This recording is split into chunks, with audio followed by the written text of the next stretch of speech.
Ronaldo is set to make history at Man United. Chelsea are dealt a transfer blow, Barcelona prepare for more departures, and a transfer window wrap brought to you by our friends at cryptocurrency trading platform Bybit. All coming up on today's OneFootball Daily News. As I'm your host Angelina Kelly, let's get into it.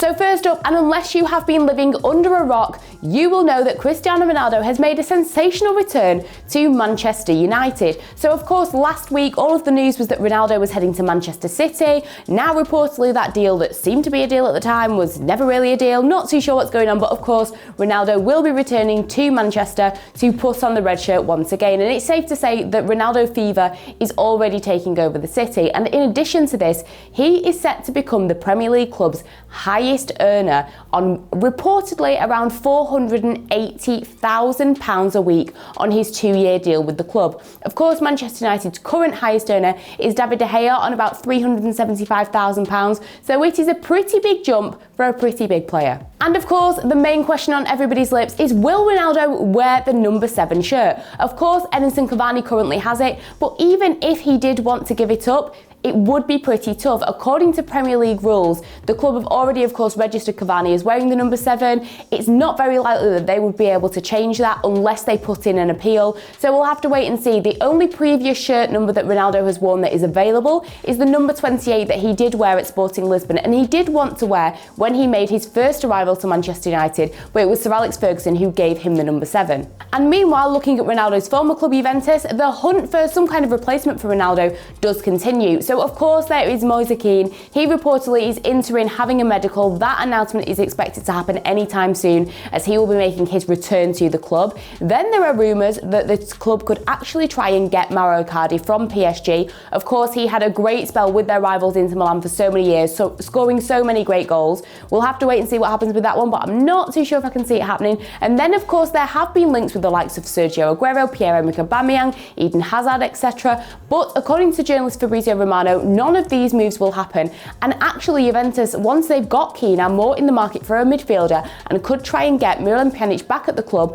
or potentially Axel Witsel as well. So as Juventus prepare for life after Cristiano Ronaldo, it seems like for Manchester United there will be a lot of positive things that will come from the move, but also maybe a few negative things, as it could spell the end for a couple of players. For example, the Jesse Lingard rumours have of course reared their head again. It seems like Daniel James could also be linked with a move out of the club, but one player that will be staying is Diogo Dalot, who was linked with a move to Borussia Dortmund. And what this means is that if they are keeping the right back, it doesn't seem like Man United will end up going for Atletico Madrid's Kieran Trippier. However, looking at this transfer window and some of the moves that have happened, I wouldn't put it past them to end up getting that player as well. Next up, and it was a very dramatic weekend for Chelsea, as of course they ended up with a 1-1 draw against Liverpool at Anfield. And with a new week comes new transfer rumours, as it seems like Chelsea could actually be set to miss out on one of their main targets. Of course, this target is Sevilla defender Jules Koundé. The club have been linked with him for quite a while now, but it seems like Sevilla are not willing to give up this player without a fight. So the Blues have identified Koundé as their main central defensive target, and since they sold Kurt Zouma to West Ham, they have then since decided to go in for a bid for Koundé. So apparently, according to reports, Chelsea did go in with about 50 million euros. This was rejected, as Sevilla reportedly want between 60 and 70 million euros. Chelsea have until today to come to Sevilla with that offer, and if they don't, Sevilla have reportedly said that they will trigger Koundé's release clause, which is more like 80 million euros. So if Chelsea really do want the player, they're probably going to have to up their bid by about 10 to 15 million euros. Reportedly, Chelsea are not too sure if they even want to do that now, and it could mean that Koundé does stay at Sevilla.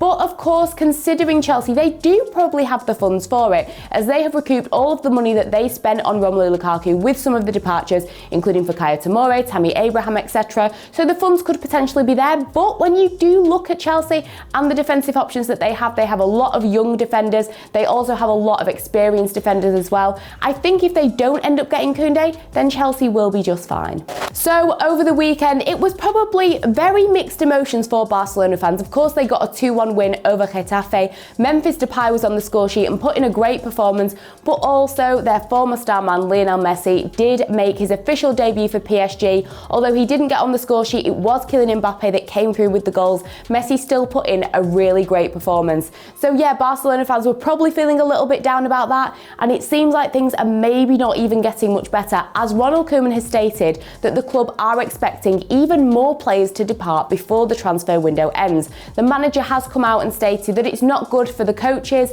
the players or the club if players do have uncertain futures, and he has stated that because of their difficult situation at the moment, there are quite a few players at the club that will simply not get chances to play this season. So who are these players that could be departing? Well, first up we have got their teenage sensation Ilyas Moriba, who could be heading to RB Leipzig on a €20 million loan. The player has currently kind of been exiled from the club as he reportedly did refuse to sign a contract extension. His current deal expires next summer, so Barcelona are willing to let him go so that they can recoup a little bit of money for him. Tottenham are allegedly in the race for him, but now it seems like the player himself has stated he will be happy with a move to Leipzig, and it just depends on if the club can actually provide the funds of around €20 million that Barcelona are asking for. And then, of course, with the transfer rumours between Juventus and Barcelona. So according to reports, Juventus are allegedly preparing one last attempt to try and bring Milan Pjanic back to the club, as of course he is a little bit out of favour at the new camp. And Juventus are reportedly offering to take the player on loan and pay half of his wages.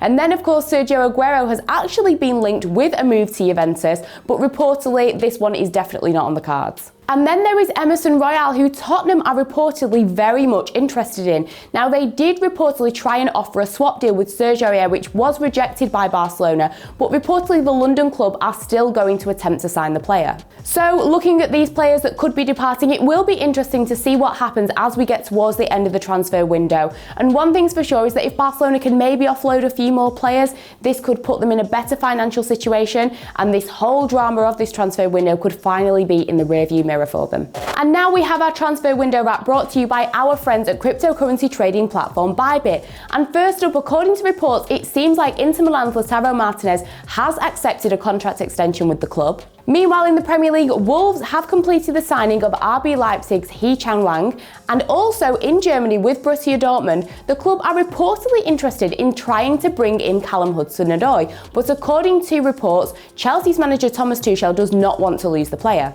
And finally, Liverpool, Leeds and Aston Villa are all reportedly in a last-minute transfer race to try and sign winger Mikkel Damsgaard.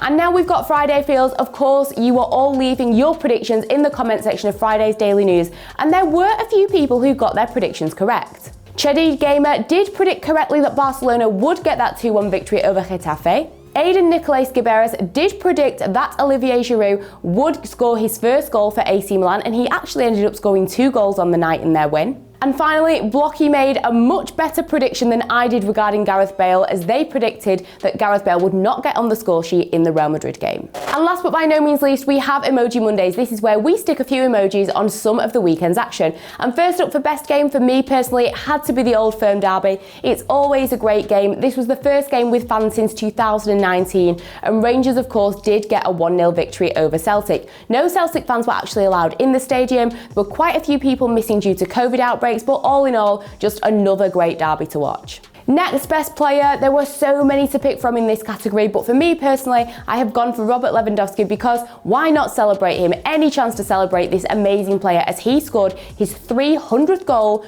for Bayern Munich, as he actually scored a hat-trick in their 5-0 win over Hertha Berlin. And finally, for worst player, I'm gonna have to go with Everton's Richarlison. Of course, Everton were given a penalty. Dominic Calvert-Lewin is their official penalty taker, but Richarlison was having none of this. He kept hold of the ball, wanted to take the penalty. His teammates had to convince him to give the ball up. Calvert-Lewin then, of course, did convert the penalty into a goal. He did celebrate, but he didn't look very happy. At the end of the day, if you've got an official penalty taker, you need to respect that and just let him do his job. So that's everything for today's OneFootball Daily News. As always, check out all the other content that we've got here, and until next time, I will see you all later.